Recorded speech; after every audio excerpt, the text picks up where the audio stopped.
can't not wave back. I can't not. We're live! Oh man, I want to do like a portmanteau of all the lovely people we have on the call today, where it's like Jesse, Jenny, Catpan, or something like that, and we all can't help but wave at each other, to each other, all sorts of things. This is exciting. We're gonna do some fun stuff today. Welcome to another Wardley Mapping Conversations. Today we've got Jenny Carlston, we've got Jessica Kerr, and we've got Kat Wittel, and of course me, Ben. And for those of you who have never encountered us before, we're kind of gonna dig into some Wardley mapping things today, but we're gonna start in the world of coding practices. And this one actually came from, this idea for this stream came from Adam Bohangle. He was like, I think we could learn from coding practices. I feel like the code review is a thing. Maybe it's mythologized in some ways of how it's supposed to work and all this kind of stuff. And I'm thinking like, I know some people who know things about this. So I'm really excited that you're all here. And everyone who's watching should follow these folks on Twitter. We've got their profiles in the description. Could we do like a quick round of like 30-second intros about what y'all like, what you do, and kind of maybe what you know about Wardley mapping or what you do with development and stuff like that? Would that be cool? Maybe we could start with Jenny, then go to Jessica, then Kat. Okay. Cool. So I'm Jenny Carlston. I do a lot of things, but I work as a software architect. And so like I help the software teams at my company with their practices. I help document their systems. I help build the systems. I do a lot of things. Basically, like if you think the blind man and the elephant, I'm the person walking around saying, talk to each other. I love that. So that's me. Awesome. Jess? I'm Jessica Kerr, Jessitron on the interwebs. And I've been a developer for 20 years, and I love most kinds of programming, especially functional programming, but also I'm coming back around to OO lately. I'm a big fan of domain-driven design, and Wardley maps are super cool and important because they prompt us to think about systems and systems as a process, because my like defining theory is that as we move from programs to software in our careers and software systems, we have to get good at thinking in complexity as senior software devs. And I want us to apply that more to software and also to the real world. Excellent. Yeah, and Kat. Oh, and I think I'm on this stream because I wrote an article saying why we should never do code reviews. Excellent. Kat. Yes, I am Kat Wittel. I'm widely known as the Joan Jett of Wardley mapping. Yes. Yes. And I've been an engineering manager on and off for I don't know how long. And then I also am the chair for the Deliver Agile program with the Agile Alliance, which is all around actual software development, technical practices, as opposed to more process and management type things. So I think that's why I'm here. And I'm glad Jess just said it.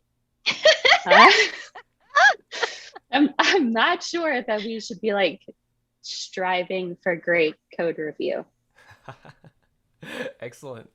Oh, I imagine we're gonna get into that a little bit. I think there's this hope deep down that, well, I mean, every time there's a new field, right, or a new methodology, there's this like temptation to reinvent the wheel. And it's largely, I think, just like a matter of ignorance or not having the chance to like learn what other fields are doing. And so like it seems like a Wardley map is an artifact. Like it's something that people work together on a lot of times. No, shaking your head. Did I get that wrong? I think the Wardley map is not the point, right? Cat, throw the map away. It's the Wardley mapping that matters. But in order for the mapping to happen, there is work together on the thing, yes? Yeah, there is a shared artifact representing like a physical world that we share and interact with together. Yeah. And I think there's a skill and a practice to Wardley mapping. Like you can get better at it, and it's something you can do over and over and over again. Got it. Yeah. And I think there's like ephemeral mapping, which I think is very much the make a map, throw it away, make a map, throw it away. My first question to you all is, do you think long-lived maps can be a thing? Depends on how long lived. They're like that. I almost see maps as like a story web. Like they are telling a story. It's maybe a state, a current state, and you can use, like, I have used them to like update, but generally, they're pretty short-lived. But what's short-lived to you all? Is it like 2 weeks, a day, a moment, a minute? Ben, I feel like you are picking on me specifically just to get me going. Go, Cat, go. Time. She means business. Yeah, I mean, short lived, long lived, those are relative terms, right? And what I think is a really big challenge for us right now in software development and in the tech space more broadly is that we are trying to like compress until we all have this very short right now. And it's like almost like we're trying to standardize on it right now. And I don't think that is a super awesome thing to do, right? Like you can't accelerate forever. That's not a thing. So I think there could be maps that live for a longer time, right? But that as long as those things are still in a present, if that makes any sense at all, right? So you could say like we're in the midst of a transition into a digital era. And so if your map is, having to do with that, then that can be still in the present for however much time that elapses. When I realize that an artifact is going to leave my immediate vicinity and go out into the world without me, I like to attach things to it, like an expiration date, right? Like Best Buy, whatever. And after this, you should smell it. And something like things that you should be sensitive to, right? Like critical assumptions, or like these are the things, the leading indicators for how long this map can be relevant, and have some really explicit notation of that, so that if there is a change there, this map should be discarded. Okay. And the story. Yeah, it's like asking how long is a conversation, right? Like sometimes a lifetime. Yeah. Yeah. I've got some maps that last longer than others and are relevant, and it depends on your level of abstraction and kind of how, like how active and complex the system is. And yeah. So I can think of one way that you could apply some of the mechanisms of code review to Wardley maps. While I don't believe in code review for as many situations as people propound it, I love version control. Yay! And the beauty of version control is that it describes motion. It doesn't focus on the snapshots. It can give you the snapshot, but the point is to give you the difference. And so if I wanted to discuss a Wardley map slowly, because that's all code reviews are about, going slow. Okay, people, if you want to go slow, do code reviews. Tell them. So if you wanted to discuss a Wardley map asynchronously, for instance, and slowly, and you could define it in a text-based format that can be diffed, or some format that can be diffed. Then a code review allows you to make a pull request, which in this case would be, well, what if we moved this over here? Do you think that would be more accurate? Do you think that would reflect now in the future? So because in a pull request that is enables a code review, you have a story. You tell a story to go with the difference. And you could do that if you wanted to talk about Wardley maps very slowly. Troy Magenis is saying, yeah, version control shows motion. I love that too. He's going to use it. I'm going to use it. It's so cool. helpful because so there's the duration, like a time over which changes are integrated or proposed or what have you.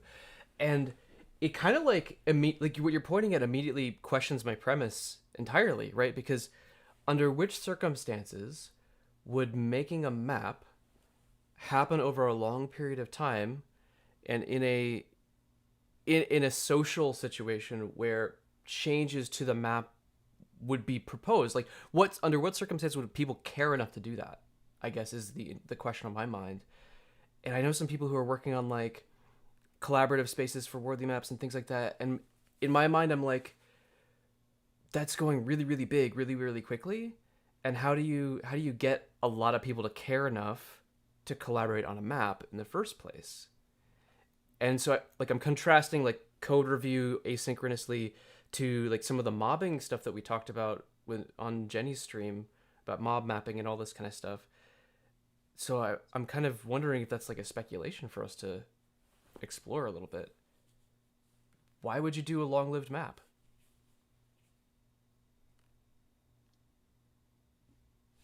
I mean, if you are all on different continents, if you physically can't do synchronous, maybe. Or if there's a stable. Pat, you're muted. Oh, she's probably trying. I know. I'm talking to my son. Sorry. Hi, Ray. Jenny, what were you saying? I was just saying it could be if you've found a more stable state, like, you know, these maps are placed in context of evolution. And like, if you've gotten to the commodification stage, you're probably in a more stable state than if you're in the Genesis. And I could see putting a map in a commit message, which is a snapshot, a point in time, and an opportunity to tell a story of why we just made this change. I've used them to help me tell stories to other people. I've used them to we get a group of people together and they're all on different, like completely different pages about it. And they can only see this one part, and we start connecting things and they're like, oh, well, there's this thing over here and that makes sense. And it's like this beautiful, like, thing, because everybody can see when it happens rather than just clicking in their brain. And that's I don't know, that's fun. As far as length of time, it depends, I guess.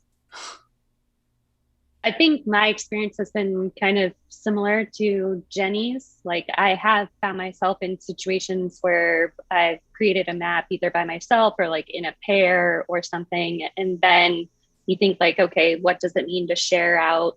Like, what information do we need right now for whatever? And then you make differences, right? And those are meaningful because of who you shared it with and the audience you exposed it to. And so I have been in a situation where I've wanted to see like the progressive, you know, refinement of that map as it interacts with different audiences, different parts of the business. And then you could make a GIF. Yes. No, I love it. It's such a good idea. And one of the tools that I've been playing with a little bit is like something for Excalidraw that will actually animate the drawing of a map layer by layer. And I think like it would be really cool to see how a map gets made and see how we got to where we are. But then the sort of related to like the how do we integrate other people's ideas. I've kind of gone like extreme cat mode on this, where it's like we'll just throw the map away and then recreate it from scratch together, like Mhm. get good at mapping, get used to the process of mapping, and then just add new perspectives bit by bit over time.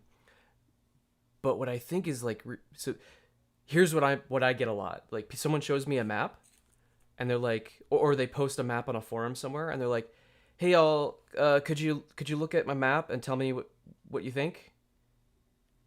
And I look at it and I go, yep, that's a map. These are all circles.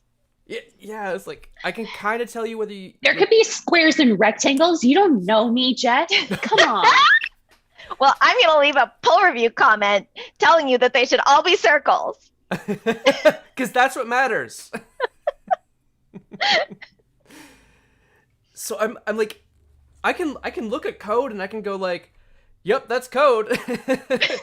but I don't know, like, unless I'm steeped in the context, I can't like provide meaningful feedback without like other than mechanical stuff. And I think that's, so maybe that's like some of the anti-patterns, if that's the right word for some of the code review stuff, is like, we're going to complain about your use of commas or whatever. Yeah. I'm saying commas because I'm thinking of the Oxford comma, and I know that code usually doesn't deal with the Oxford comma. But... Well, I guess JavaScript's version of the Oxford comma is the one at the end of a list, or the last object property that JSON doesn't tolerate. Perfect. Yeah. So okay. So here's like a weird idea. Have you all like, do you use Wardley maps for software development changes? Is that something that you've seen done, or is it mostly like architecture or other things? Like when you're talking about, like, what's the difference when in your mind? Software development changes versus architecture. Oh my gosh, yeah, that was like, I guess, would you put a function on the map, or would you put like larger scale things? I don't know what I'm talking about, basically, because I used to be a systems administrator, so at best I've not gone that small with it before. I'm I've never pretending to know. Yeah? I guess you could call a function a capability. The lowest level I've gotten is like event modeling type things. In a serverless context, a function might end up on a map, I imagine.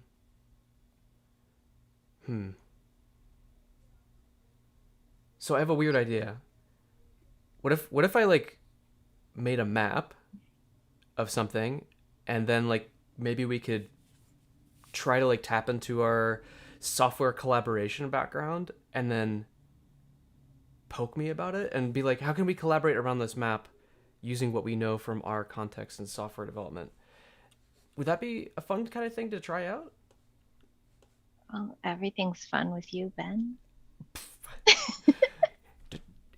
Is she being serious right now? Because I'm not sure. I feel like you all are like giving me let's see what happens. the benefit of the doubt on stuff like this, because I'm just like, let's get these fun people in a room and do stuff and see what happens. Well, yeah, we're here to do stuff. Right? Awesome. This is stuff, therefore let's do it. Yeah. Excellent. All right. Okay, so I'm gonna change the camera so everyone can see our handy dandy workspace now. And so we were talking a little bit about things like expiration dates and version control, and like maybe we'll like play a little bit with the new like IDEs that Wordly mappers have been playing with and doing. So maybe we'll get some online Wordly maps in a bit. But gosh, what to map? Goodness gracious. Barbara's already like trying to delegate control to Kat, and which I appreciate. She should know better, honestly, at this point. Honestly, yeah. So when I was a systems administrator, I did things like manage identity management systems, and like login functions. And I feel like Simon always makes fun of login functions as like the thing you shouldn't duplicate in an organization. Because nobody actually wants to log in. Well, I think that's a good point, because I don't think we should ever use software for anything. So why would we want to let people log in either? I don't want to log into my software. However, No. I don't want other people to access my data. How many times have you seen that as a user story, though? like when you're looking at a story map or something, as a user, I would like to log in. Yeah, I actually no, I wouldn't. I would Would like you? to just work things. I actually despise the part where I have to do the typing and Exactly. remember the arbitrary things. Well, I don't have to remember things anymore, but goodness. Okay, here's a weird scenario. Like, we've got Okay. Acme Co, right? And Uh-huh. Acme Co is like a big enterprise, and they have a bunch of teams, and like they've got users, let's say customers, across the world, and those customers have needs. And I'm gonna like abstract this away a little bit so we can maybe make this more specific as we go along. But they've got things that they need to do. Like blow up bridges and shoot themselves off cliff with rockets. Why not? Acme Oh, Roadrunner. They actually need to kill the Roadrunner. That's, you know. Oh, that's true. That's true. Well, and the Roadrunner needs to stay alive, so. That's true. And we're writing apps to make this happen. So we've got like a Roadrunner tracking app. Yeah. Yeah. And we've got a 2D wall to 3D space app. Giant hammer, don't forget. Or anvil. There's Anvil. Lots of anvils. Anvil.exe. And rockets. Rockets. Yeah. Rockets. Okay. Okay. So this is I love this already. So I don't know. Chase Chase. Roadrunner. Blow up the Roadrunner. Blow up the Roadrunner. In this scenario, no matter what, Acme Co profits, right? It's true. Right. And entertain the viewers. Always a need. All right. So we've got the viewers and the Coyote. There you go. Is it the Coyote? Is that?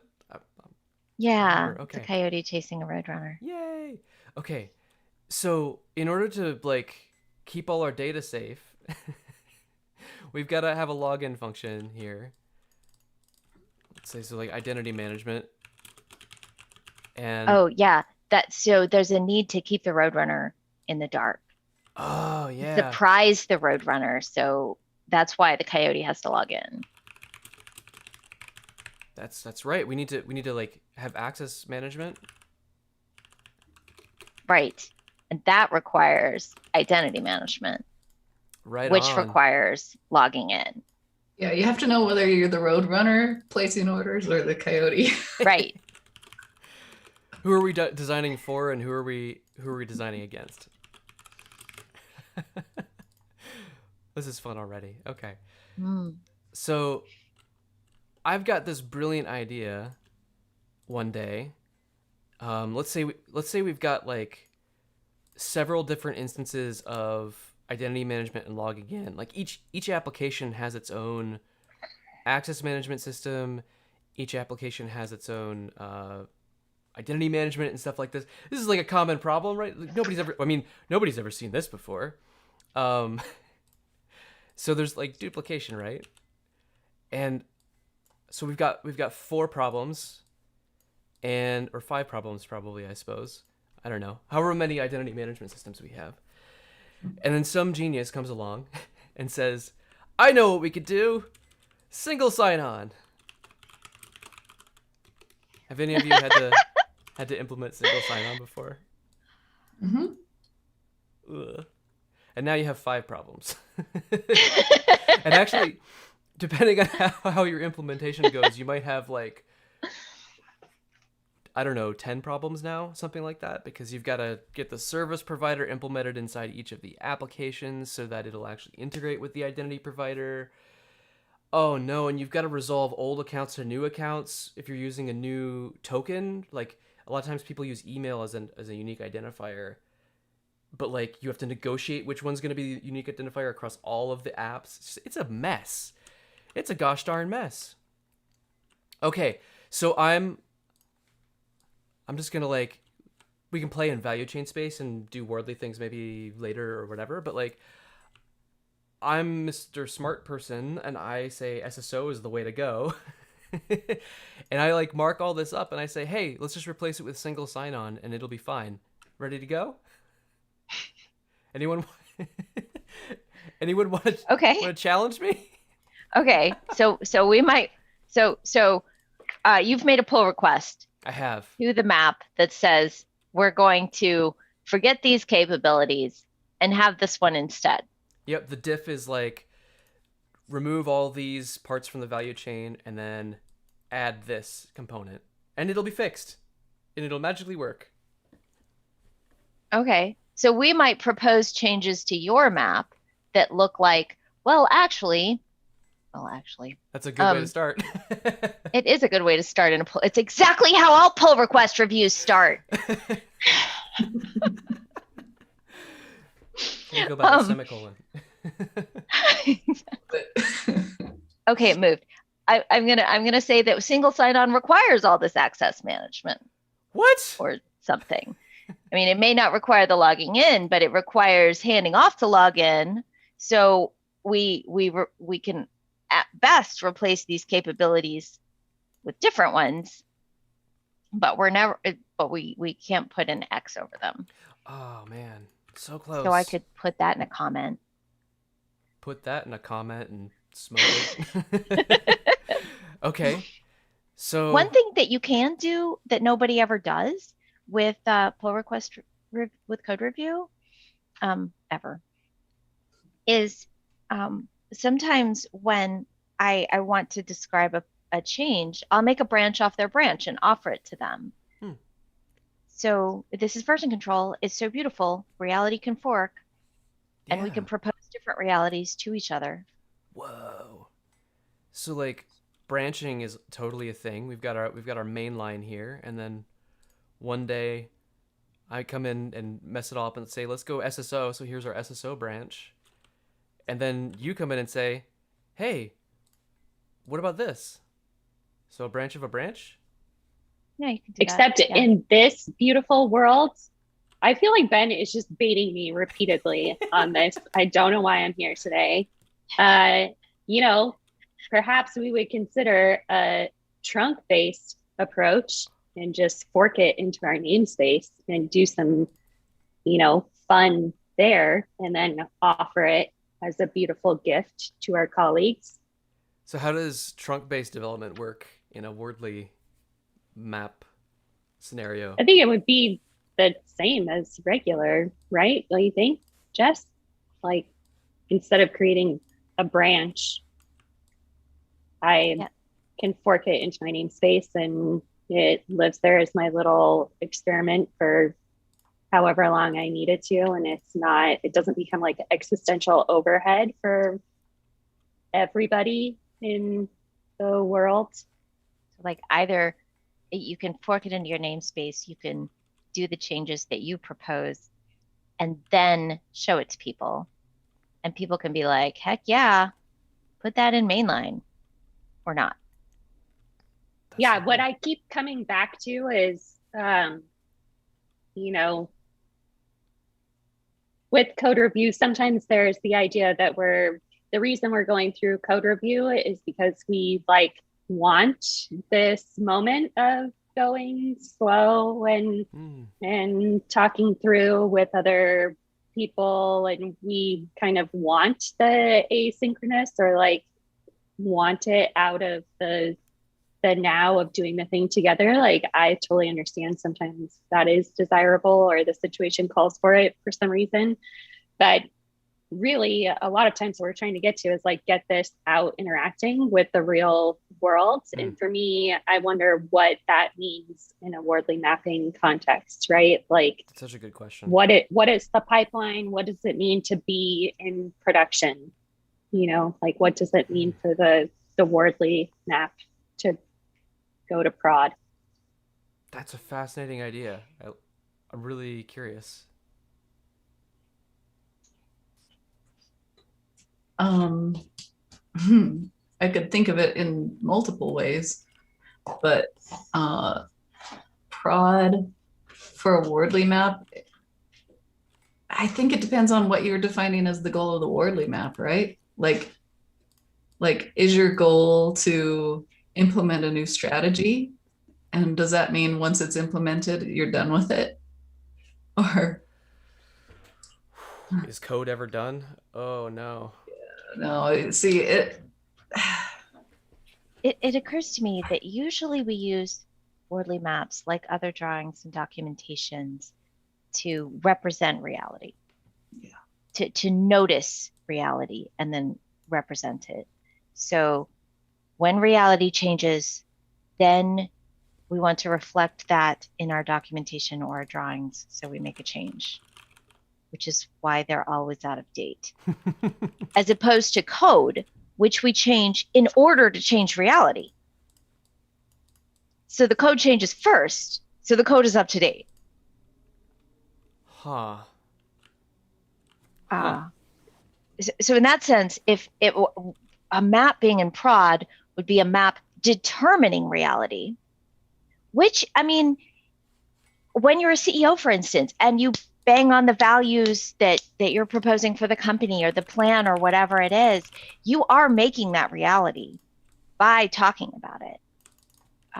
So if someone is up there preaching the Wardley map on a regular basis, if Kat has one on her whiteboard and every time she's in a Zoom call, she's pointing at that Wardley map, here it is, then that Wardley, and we like, this is our binding communication affirming our shared beliefs. That Wardley map is in prod. I started off disagreeing with you, and now I'm back to agreeing with you. So way to take me on an emotional roller coaster there. Yay. Yeah. I think reality is not a thing, and we could get into a really philosophical discussion, sure, which everyone knows I hate. But I think it is reality. Our reality is constructed by the things that we are able to perceive and notice. And so if a Wardley map then sensitizes us to, makes it so that it is possible for us to notice things, right? Or even perceive things in our environment, then yes, I believe that Wardley map is in production of the mind. I don't know what's happening here anymore. I feel like, can Barbara come save us? Or I don't know. Jenny, say something.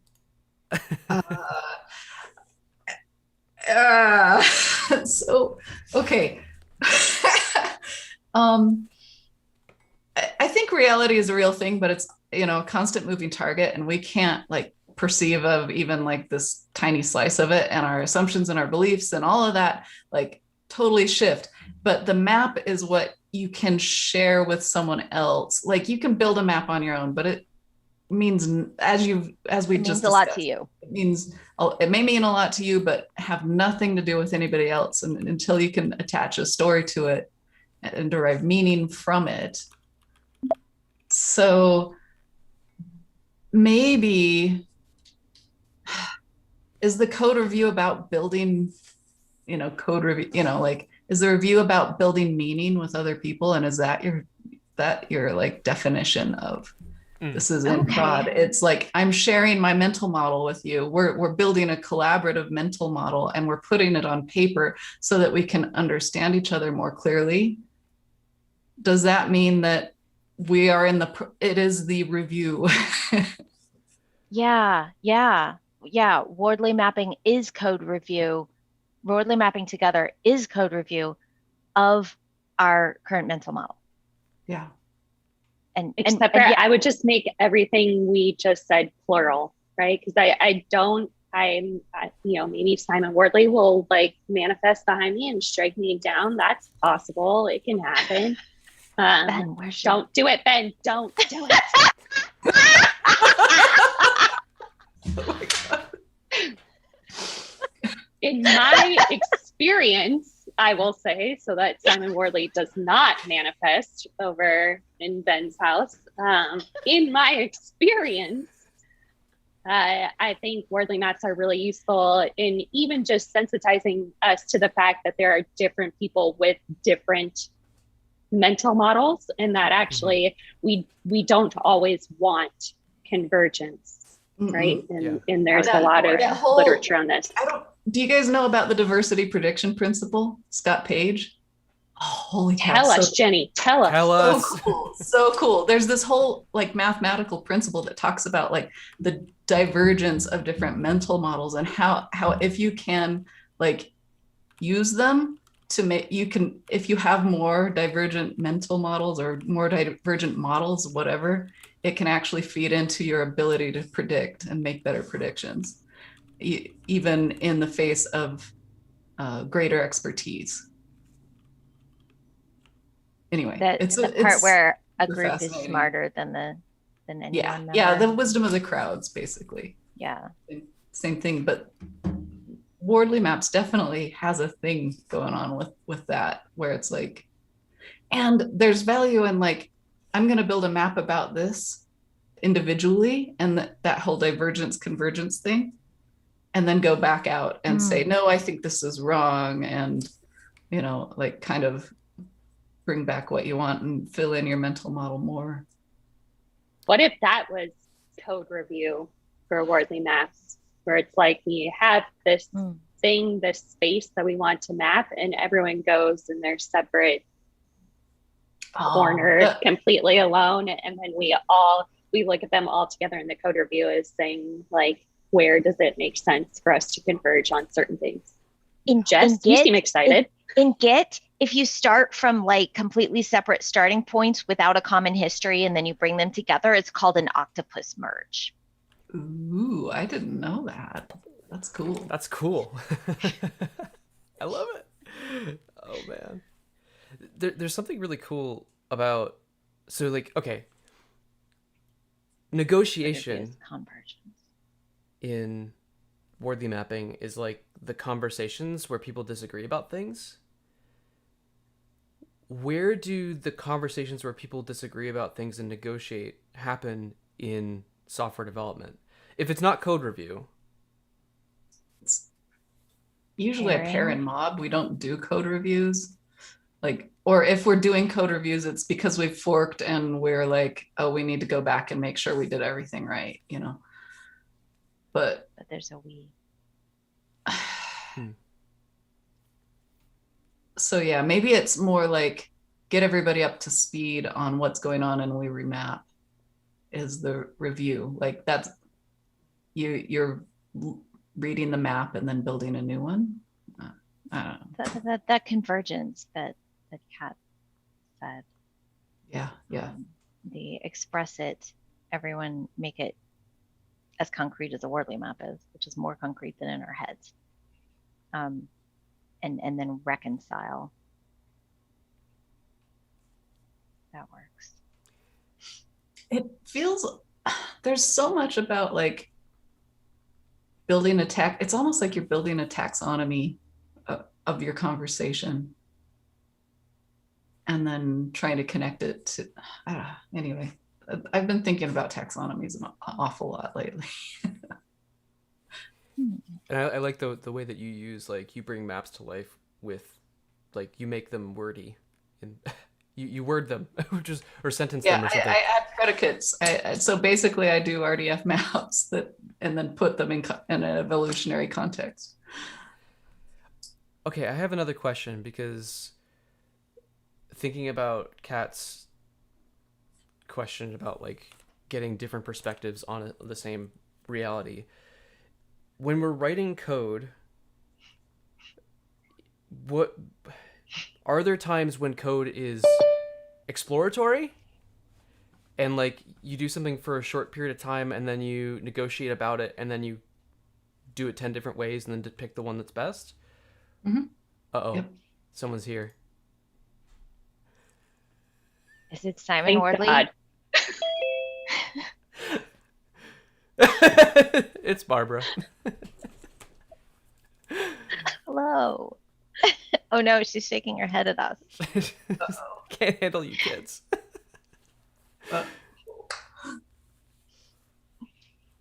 No, normally I bring the anarchy. I don't know what's going on here. I mean, this is like, normally I'm the one going, hey, let's make this shit crazy, and you guys are like all over that.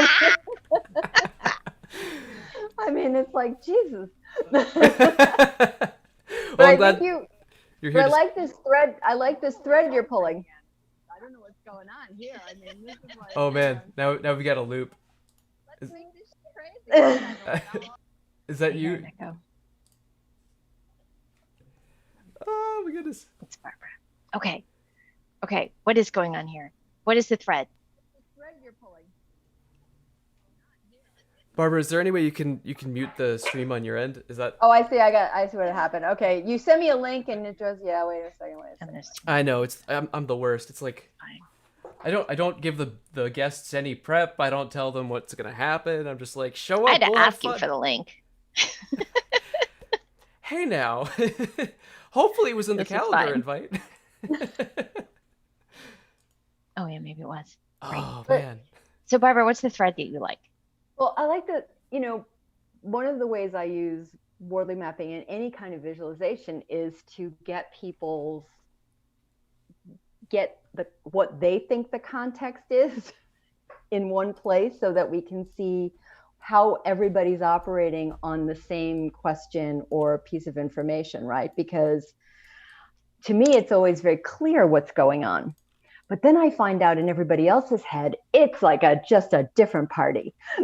And so there's a lot to be said for, and I put in the comments that, by the way, I'm the Coyote and I still need to kill this effing bird. So I hope you guys figure out what you're doing. Ah, I mean, keep I'm making the, rockets, people.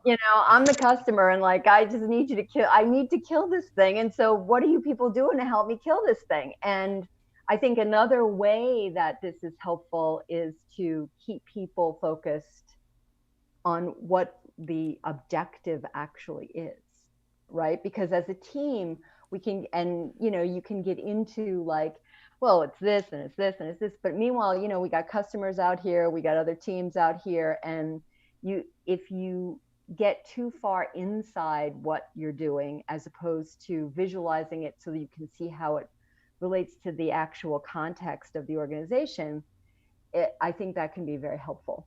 Otherwise, I'll That get makes sense. obsessed with doing single sign-on for the sake of single Right. sign-on.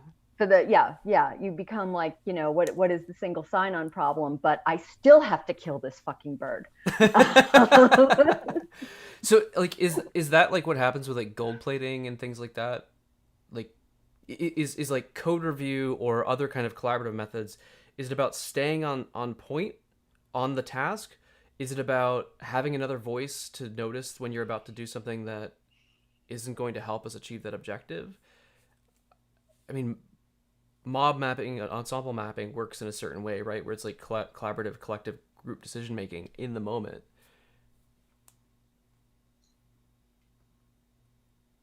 It's still about getting you to deploy of whatever artifact flow unit, whatever it is that you're like moving through, right? That's what I'm hearing Barbara say. So no matter what, when you're mapping, having that clear objective probably is like the first thing you should do as part of your review process. Do we have a clear objective here? Uh-oh. Thank you for Not in this clearing call. Thank you for cleaning that up and making it sound like I knew what I was talking about, Jenny. Thanks. I appreciate that. That's really good. Okay, so one of the things that really kind of connects, I think, or is a potential thread for connecting coding practices to Wardley mapping practices is Wardley maps as code. So I'm curious, like, have you all seen like the online Wardley map stuff at all? A couple of you have. Okay, I'm gonna put a link to it in the chat here so you all can take a look. And so it's onlinewardleymaps.com, and I'm just gonna so you can kind of see the screen that I'm working with. I'll just share my screen here in Zoom so you can kind of see what it looks like as well, and hopefully it won't mess me up too badly there. Okay, so like this is Wardley Maps as code. I'll load the example map here, and we've got, code. It's something that is reviewable, right? So I've got like artifacts here, and I can this is potentially diffable, right? Like I could say, hey folks, I actually think that hot water isn't at position 0.8, it's actually at position 0.85. And then we could have a pull request on that and talk through it. But like, here's the thing that I'm curious about. Is this a valuable way of doing things? Because it assumes that a map is a long-lived artifact. Otherwise, you wouldn't bother committing it. And it also assumes that there's value in the somewhat lengthy process of that discussion around commits. So I don't know, maybe I'm like a little bit of speculation here. Like, what's possible here with mapping as an artifact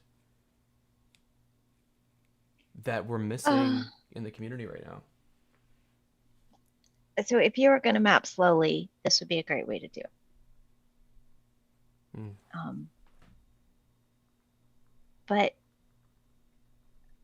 But it misses everything Kat and Jenny were talking about and Barbara, with the different perspectives, because it anchors, it looks precise. Yeah. I mean, anything in code like creates this impression of precision that we always equate precision with accuracy. We mix those up.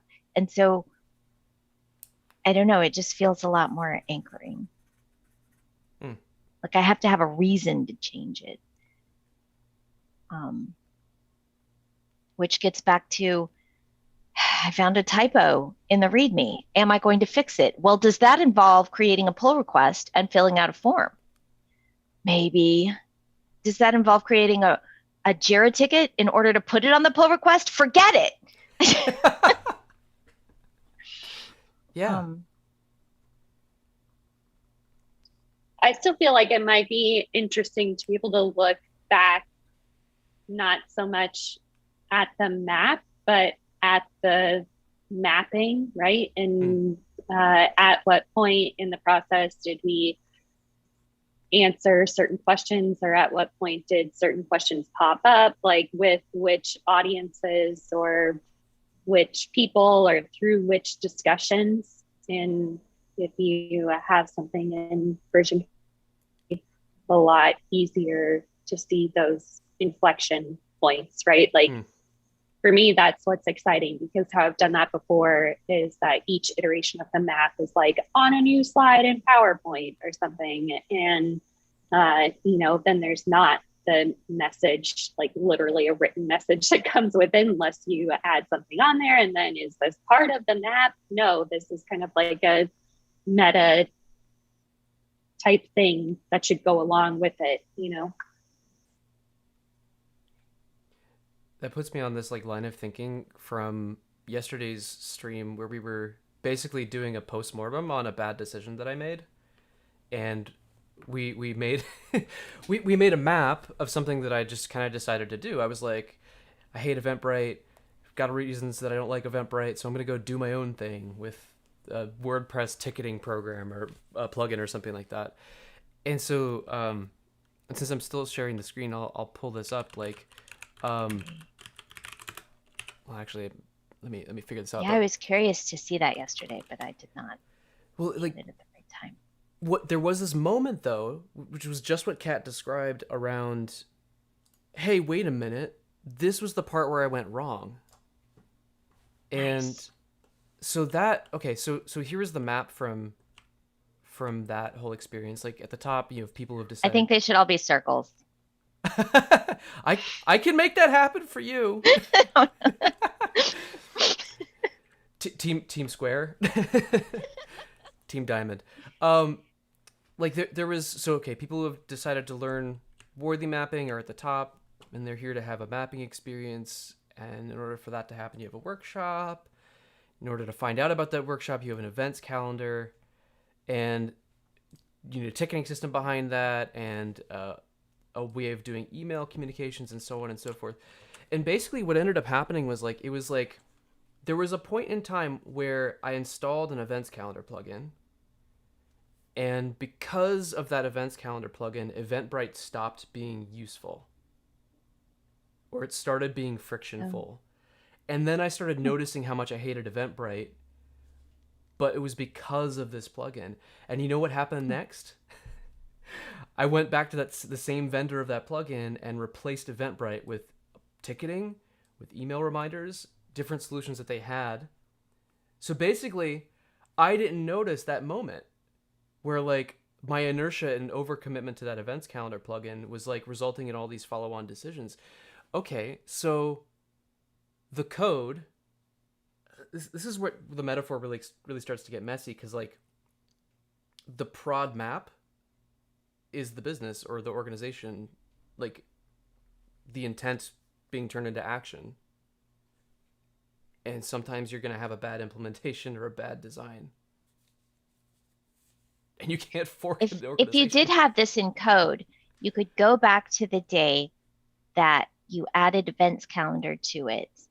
And especially if you have a little bit of details like events calendar, I'm using this WordPress plugin because blah, blah, blah. It's like a and so you log. could do a git log. Yeah. Huh. Yeah. So then your map history would become a decision log.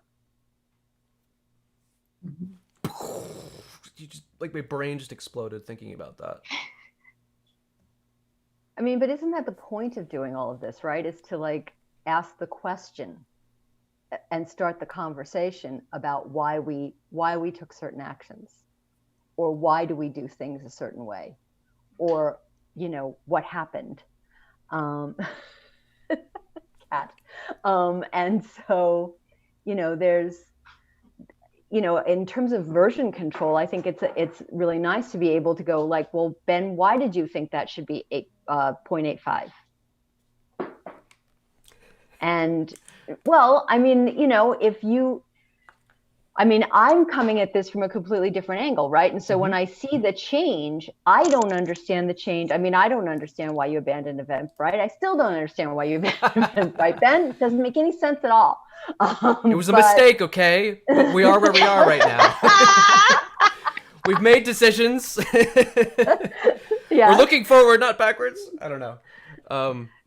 Well, yeah, I mean, and I mean, one of the nice things I think about that, having it in code, is that it's a step removed from the blame game. I don't know. Git blame still works for me. Well, blame is, I mean, you know, it's a constant in our lives, but it's a way of triangulating on the map. Yeah, yeah. Like instead of triangulating people, you're triangulating the components on the map. Yeah.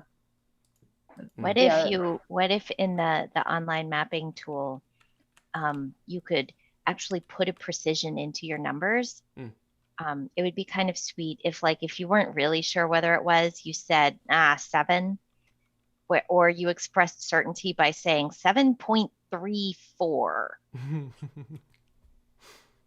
Yeah. That makes, I think there's like all sorts of stuff that's missing there, because you're already dealing with like 4 or 5 different like potential reasons why something got placed where it was.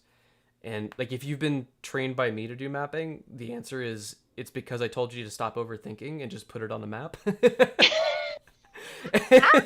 And if you've been like sitting there thinking really, really hard about it and aggregating information and doing research and like doing the average of several data points, like that's a different reason, a different rationale.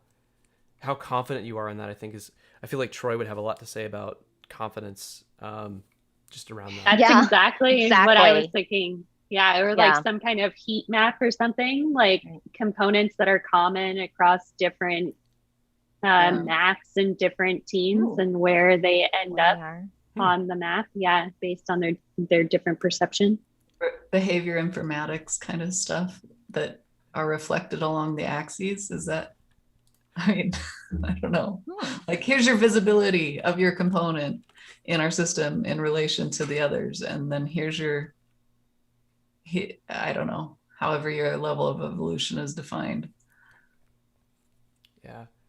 There's like this thing that really bothers me, both in the world of software development, but also here too, I think, which is like the expectation of rigor and discipline as like the solution to everything.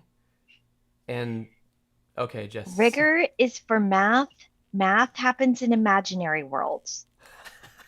I mean, very often we can map what we see around us, the complexity of a are as shared as it gets reality, into those imaginary worlds, and then apply rigor. We do that with code. We totally do that with a program where we're mapping some fuzzy stuff into something concrete for the purposes of the running of the software. But we create worlds with rigor in them.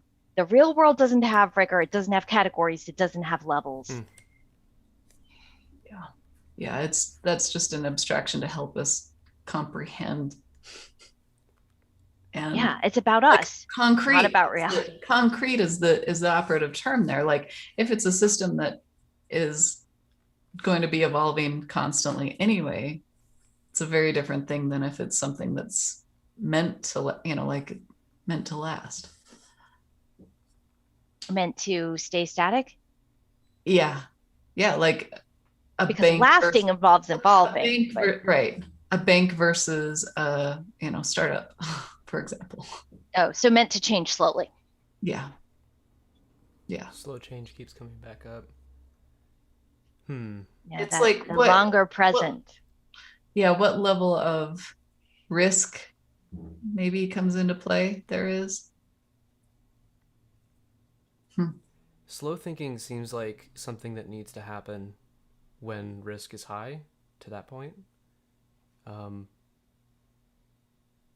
And I think of like the cost of change in an architecture sense of the word. Like if this change could be difficult to reverse, like maybe we should do a slow thinking moment for that.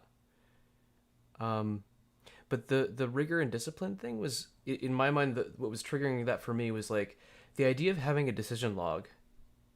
So like software developers, when they commit code, if they write good commit messages, like, okay, that's one thing, but it like convince an executive or even a small business owner like myself to keep track of the decisions that I make. I don't have the discipline for that. I mean, I can build people up around me to help support me and like encourage me to do those kinds of things and to hold me accountable for things. But like, or you choose not to use your limited energy developing that discipline. But what if your customers are saying like, you did this thing and it's wrong and I'm mad at you and now I'm beholden to this. Like sometimes those decision logs like are there to protect you. And that's a risk.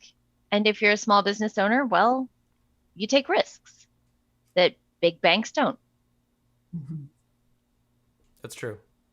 I mean, one of the things about this is that, for me, the value of the map is often to help me get out of the weeds.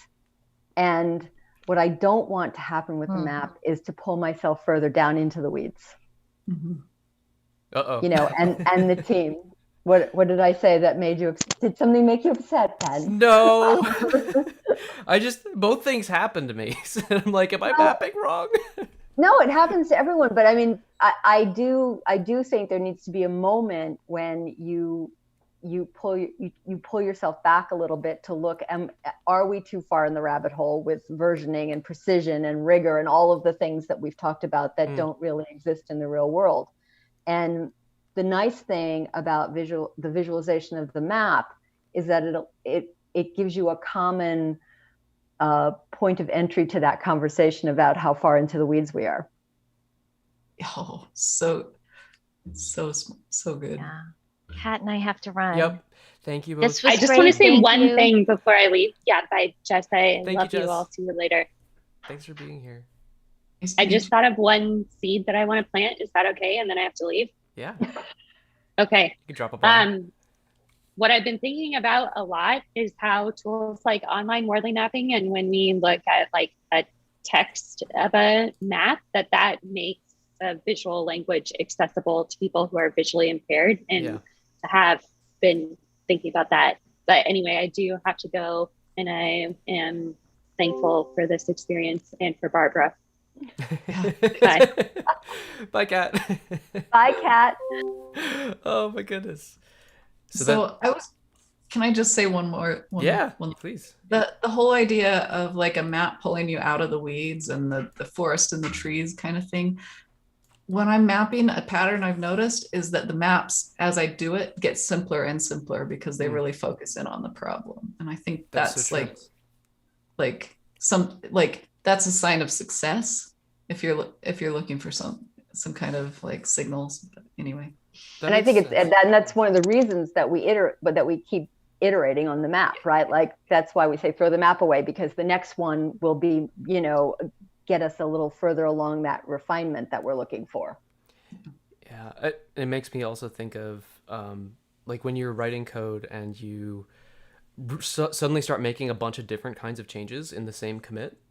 You're like mixing up what the problems are that you're trying to solve in that moment, and so like simpler and simpler and simpler maps, because you're focused in on exactly what you're trying to do there, might lead to clearer thinking, just like simpler changes might lead to cleaner code because you know what you're doing.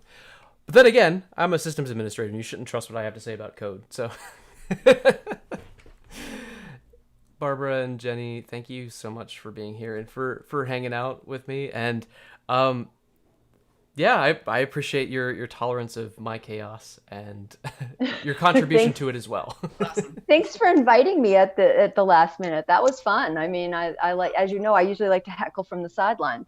Well, we got to get more of that chaotic energy going on these streams because I have more fun, but we'll find out if the viewers like this kind of thing or not too. So that's fun to fight out. All right. Thank you so much. Thanks so much. Bye. Bye. Bye. All right. So for those of you who are still here on the stream, what I want to just say is thank you for being here. Thank you for joining us today.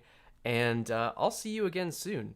And in the meantime, go make some maps. Go make some mistakes. Go do some fun things with Wordly mapping. Create some knowledge and so on. And I'll see you around soon.